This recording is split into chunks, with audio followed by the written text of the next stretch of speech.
कि 2026 में कौन कौन सी सरकारी नौकरियां रेलवे की खासकर आपके सामने आ रही हैं, जिनके लिए आप तैयारी कर सकते हैं। आप 12th हैं तब भी, आप 10th है तब भी, आप ग्रेजुएट है तब भी, अंडर ग्रेजुएट है तब भी। तो मेरे प्यारे बच्चों नमस्कार आप सभी को। आज रेलवे का पोस्टमार्टम करेंगे, वंदे भारत की शुरुआत करेंगे। आइए आप सभी का स्वागत। देखिए मेरे दोस्तों, आरआरबी एएलपी की 2025 में जो वैकेंसी है वो 9,970 है। फिर आरआरबी टेक्नीशियन की 6,238 वैकेंसी है।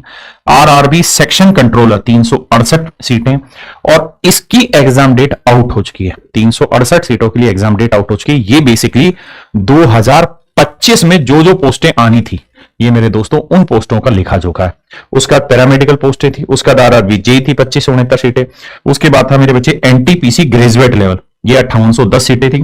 फिर था मेरे बच्चे एनटीपीसी अंडर ग्रेजुएट लेवल 3058, और मेरे बच्चे अभी अभी आरआरबी ग्रुप डी 2025 की वैकेंसी, याद रखना 2025 की वैकेंसी 22,000। तो कुल मिला के ये सारी सीटें हैं 2025 की जो अभी आ चुकी हैं, जिनके सभी के नोटिफिकेशन हो चुके हैं, और इनमें से केवल ये पोस्ट ऐसी है जिसकी एग्जाम की डेट आउट हुई है। बाकी सारे एग्जाम्स अभी आप देखेंगे कि अगले 4 से 5 महीने में, 6 महीने में इन सभी चीजों के एग्जाम होते दिखेंगे। साथ ही साथ आप सबको यह भी पता होना चाहिए कि 2026 का कैलेंडर आ चुका है, यानी 2025 की सारी सीटें आ चुकी हैं जिनके ऊपर अभी आपको एग्जाम देना है।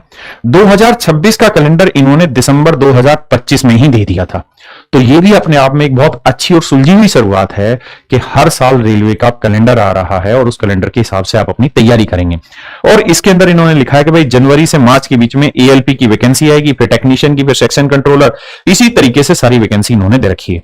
तो अपने आप में कैलेंडर आने का मतलब है कि सारी चीजें इन प्रोसेस है और सिस्टमेटिक चलने लग रही है। और मेरे दोस्तों, आपकी जो मर्जी क्वालिफिकेशन हो, रेलवे में हर किसी बच्चे के लिए कोई ना कोई पोस्ट जरूर निकली हुई।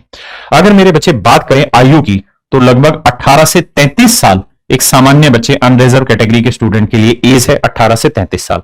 आप 10th क्लास के हैं तो भी फॉर्म भर सकते हैं, 12th वाले भी निकाल सकते हैं और ग्रेजुएट वाले भी। अलग अलग फॉर्म आते हैं, तीनों के लिए